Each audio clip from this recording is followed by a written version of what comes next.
Welcome to Civics and Coffee. My name is Alicia, and I am a self-professed history nerd.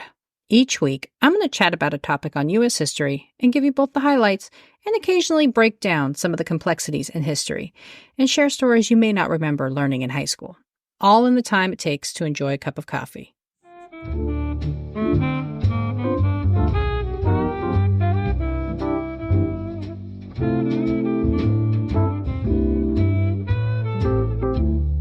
Hey everyone, welcome back. We are still in the midst of covering Civil War topics. Can you believe it? I hope you've been enjoying the journey so far. I know I have had a lot of fun diving into some of your suggestions as I put together these episodes, including the one I posted last week about Secretary of War Edwin Stanton. If you haven't checked it out, be sure to listen to it after this episode.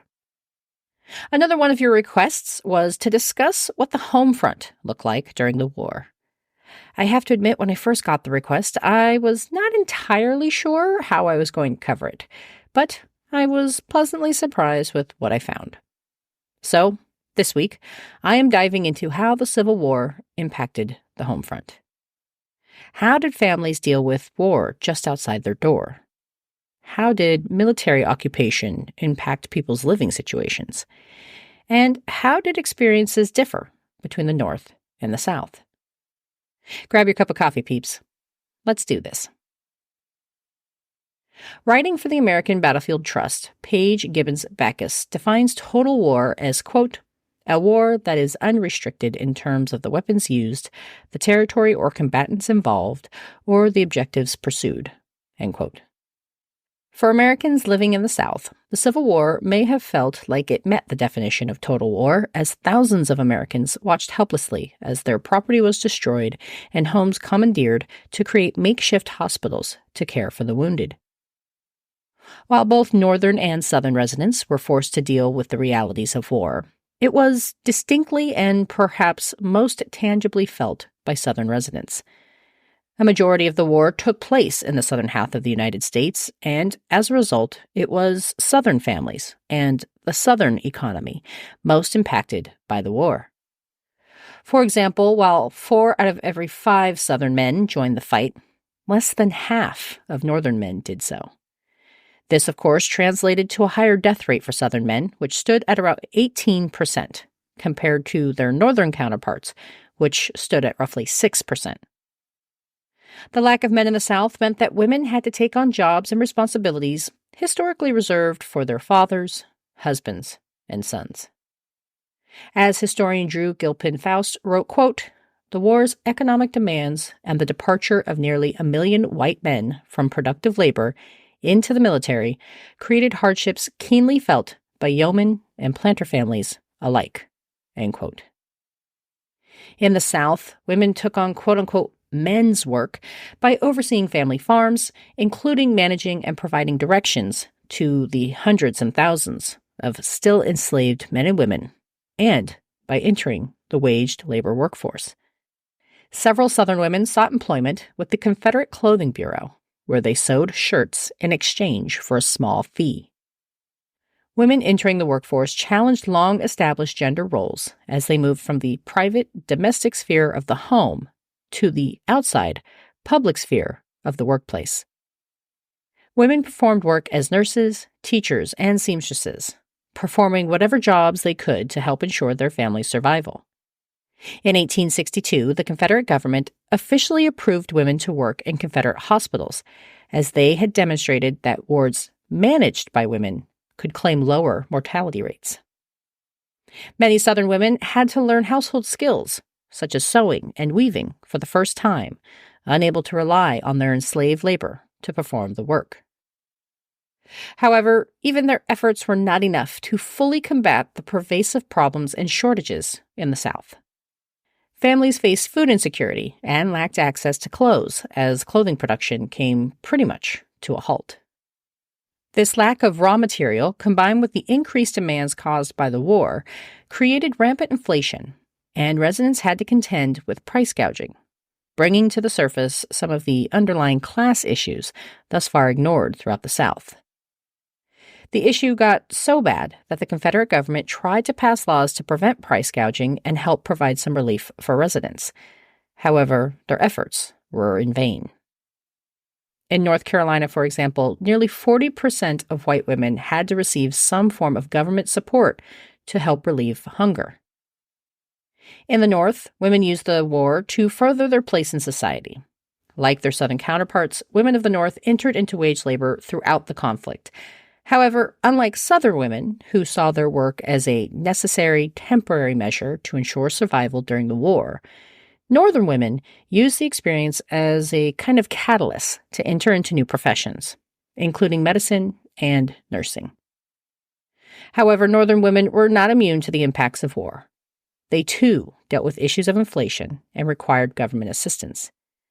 The city of Philadelphia alone paid out over $2 million in support of soldiers' families, further demonstrating the economic impact felt throughout the country.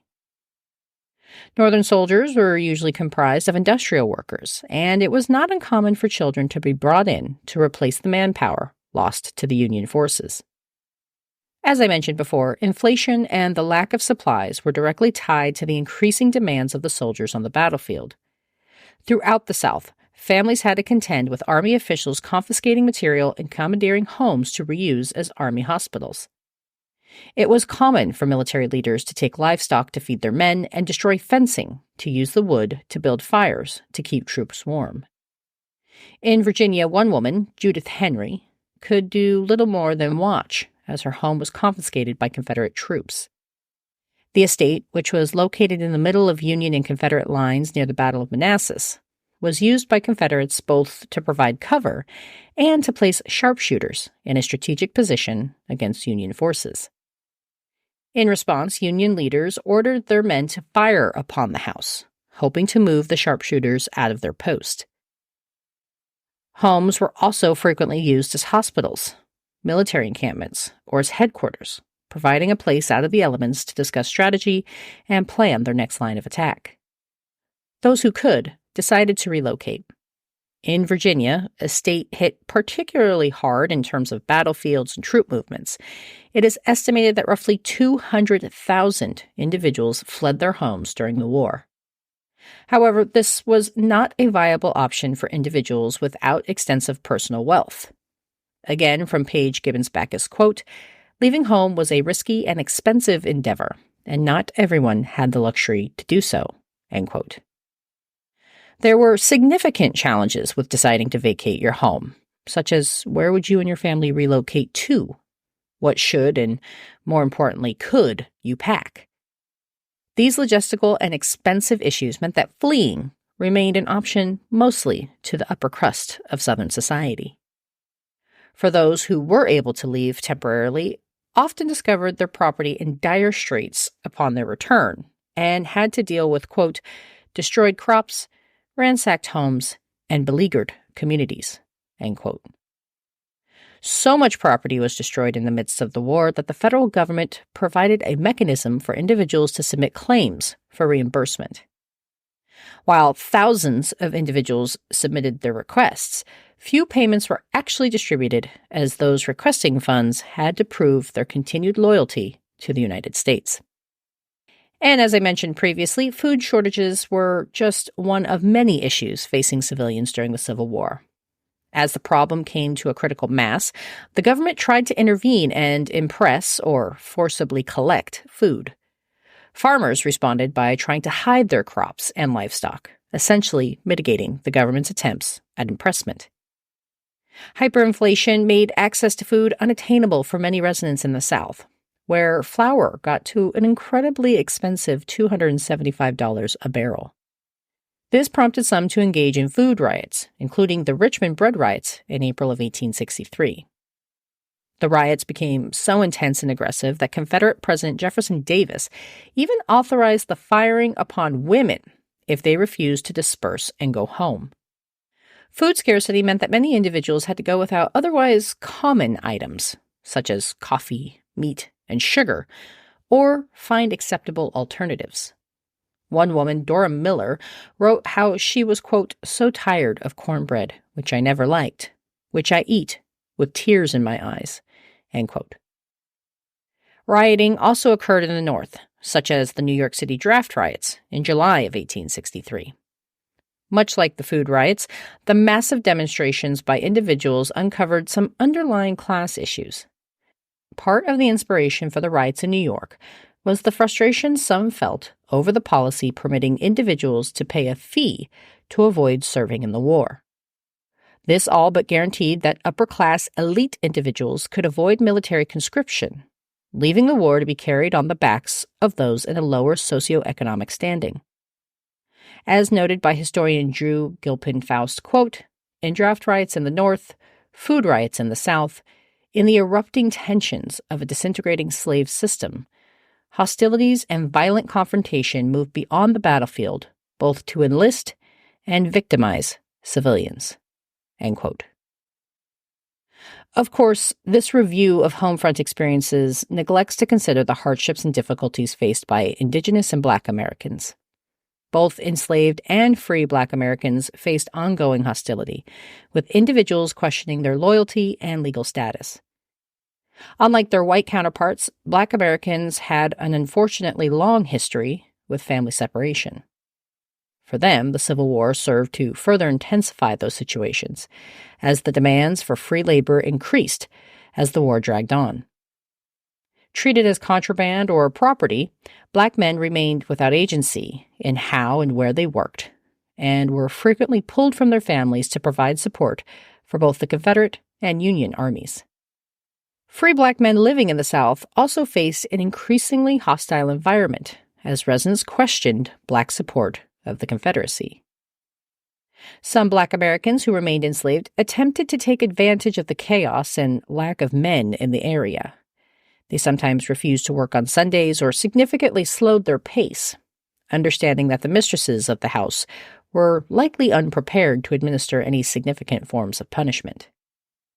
And as I discussed briefly in my coverage of Indigenous Americans' experience in the Civil War, they were left mainly to fend for themselves.